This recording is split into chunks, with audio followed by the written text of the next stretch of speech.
Is your pellet stove just not throwing the heat it used to? Burning a full hopper but barely taking the chill off the room? Most folks blame the pellets or the blower, and they never look at the one plate doing the most important job in the whole firebox. It's the heat baffle. A steel plate sitting right above your fire that forces the hot exhaust to take the long way out, squeezing every last bit of warmth into your room before it disappears up the vent. Let it warp, or let ash quietly pack up on top of it, and your stove runs cold, smoky, and wasteful, burning the same pellets for half the heat. Stick with me for a few minutes and you'll know exactly what the baffle does, why it fails, how to keep it clean and flat, and how to spot trouble before it costs you. Safety first. Unplug the stove and let it go completely cold. The baffle sits directly above the fire, so you'll be reaching right into the hottest part of the burn chamber. And the steel and the ash around it hold heat for hours after the flame is out. Cord out of the wall, fully cool, every time. Part 1. What it is and how it works. Let's get clear on the quiet job this one plate does every single time you light a fire. Meet the heat baffle. You'll also see it called a baffle plate, an exhaust baffle, a deflector plate, a top baffle, or a flame plate. It's a flat or folded steel plate, sometimes cast iron, that mounts right above your burn pot, just below the heat exchanger tubes. Its whole job is to force the hot exhaust gases to wind up and around it, instead of shooting straight out the vent, so more of that heat transfers into your stove and your room. At the same time, it shields the top of your firebox from the direct flame. When it warps, burns through, or buries itself in ash, you lose heat, you start making smoke, and the steel above it begins to cook.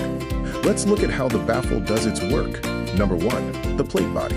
That's the steel deflector facing your fire, taking the flame and the radiant heat head-on so the top of your firebox doesn't have to. Number 2. The exhaust path. The baffle doesn't seal the chamber off. It leaves a deliberate gap, so the hot gases have to travel up and around the long way before they can reach the vent. That extra journey is exactly where the heat gets pulled into your stove. Number 3. The mounting. Tabs, hooks, or a channel hold it in place, and on most stoves it simply drops in, with no tools needed to lift it out for cleaning. And number 4. The exhaust opening.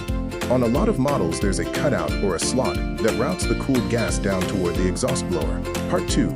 Common failures. 2 things take a baffle down, and they pull in opposite directions. Too much heat and too much ash. Number 1. Heat. The baffle lives right in the path of the flame, taking direct heat fire after fire. Thin steel expands, bows, and over enough seasons it can sag, crack, or even burn clean through. And that happens a lot faster if you overfire the stove, or if your firebricks have worn out and left the baffle more exposed than the factory ever intended. Number 2. Ash. Fly ash drifts up and settles on top of the baffle, right in the exhaust path. Season after season it packs into a hard crust that strangles the airflow. And here's the real trouble. It's hidden up above the plate, so most folks never even know it's happening. Which brings us straight to the one thing nobody tells you. Everybody cleans the burn pot. Everybody scrubs the glass. Almost nobody pulls the baffle and looks above it. And that is exactly where the trouble hides. Pull your baffle once a season, and there's a good chance you'll find a brick of packed ash sitting right on top of it, quietly strangling your stove. Clear it off, and the heat you thought you'd lost comes roaring right back. No parts, no money, just an ash vacuum in 10 minutes. The baffle is the single most forgotten cleaning spot in the entire stove, and it might just be the most important one. Part 3. Maintenance.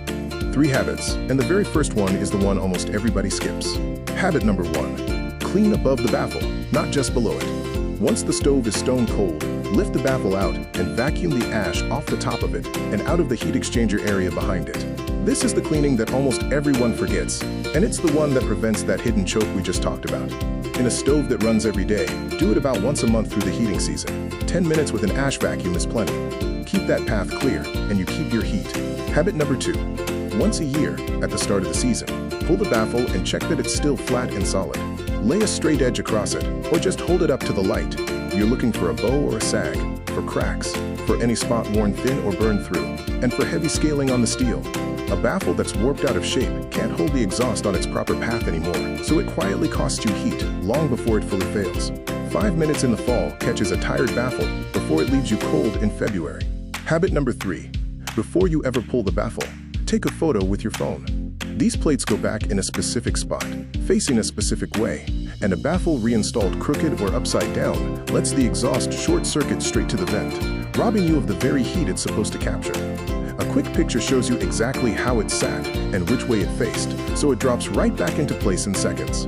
30 seconds with your phone saves a cold, smoky evening of head scratching. Part 4. Troubleshooting. 3 things your stove does when the baffle needs attention, and will climb from a free fix all the way up to a real repair. Symptom number 1. Your stove is burning plenty of pellets, but the room just isn't getting warm, even though you've already emptied the burn pot and cleaned the glass. Here's what's going on. Ash has packed up on top of the baffle and is choking the exhaust path, so the fire can't draw the way it should, and combustion runs cool. The fix is the cheapest one in the book. With the stove cold and unplugged, lift the baffle out, vacuum the ash off the top and out behind it, and drop it back in flush. That's it. No parts, no money, about 10 minutes, and your heat comes right back. Symptom number 2. The fire stays lazy and dark. It's hard to get started, and you might even see smoke roll out the door on startup, and cleaning above the baffle didn't bring it back. That tells you the baffle itself has warped or slipped out of its channel, so the exhaust is short-circuiting instead of taking its designed path.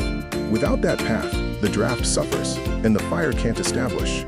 Make sure the baffle is seated properly in its tabs or channel, and lay a straight edge across it. If it's bowed badly enough that it won't sit flush anymore, it's done. Drop in a replacement. A baffle is a low-cost part, and this is about a 20-minute job. Symptom number 3, the expensive one. You lift the baffle out, and there it is. A crack, a sag, or a spot burned clean through, with the steel around it discolored or scaling. This one is past saving. Replace it now. And here's why it matters so much.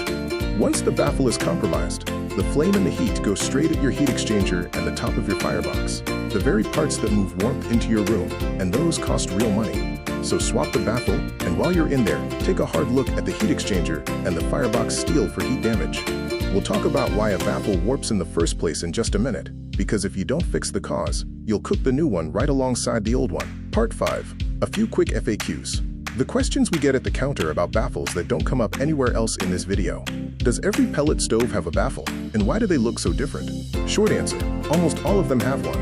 And yes, the shapes are all over the map. Some makers call it a baffle, others a deflector or a flame plate, but nearly every pellet stove has a part doing this exact job. The geometry, though, changes completely from brand to brand. One stove uses a flat shield with a couple of mounting tabs, another a tall trapezoid with an oval exhaust cutout, a third a folded steel tray. Same job, totally different shape, which is exactly why you match a baffle by your make and model, never by eye. Can I just run my stove with the baffle out, say, while I wait on a replacement? Short answer, no. The baffle has to be in for the stove to run safely and efficiently. Pull it, and the hot exhaust shoots straight up the vent. You lose your heat and your efficiency. The top of your firebox and the heat exchanger take direct flame they were never built for, and the draft goes haywire, which can overheat the stove or smoke up the room. So always put the baffle back after cleaning, and if yours is failing, get the replacement in before you settle in for a long burn. Why does my baffle keep warping? Here's the surprising part. A baffle that warps fast usually isn't a bad baffle. It's your stove telling you it's running too hot. Steel doesn't bow at normal pellet stove temperatures, so if yours keeps cracking or sagging, look upstream. Overfiring from a wide-open air or damper setting, cheap high-ash pellets, or worn-out firebricks below leaving the baffle exposed will all cook it harder than the factory intended. Fix the cause. Dial in your air, mind your pellet quality, replace tired firebricks, or you'll warp the new baffle right alongside the first. Before you order a single baffle, find your stove's data plate. You'll want the manufacturer, the model, and the serial number, because baffle shapes and sizes are built specifically for each stove. There's no universal plate that just drops into everything. 3 places to look. The back panel of the stove, which is the most common, under the hopper lid where you pour your pellets, or on the edge of the firebox frame just inside the door.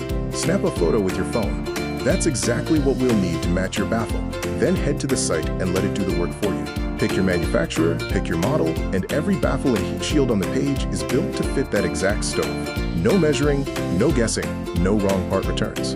Order today, and most parts ship the very same day. That's how you skip the guesswork. That's part 10 of pellet stove parts. Heat baffles, deflector plates, and the fire bricks and heat exchangers that share the very same fire. All in stock, matched to your model. Free shipping over $99, a 90-day warranty on every part, and 15+ years behind the same counter.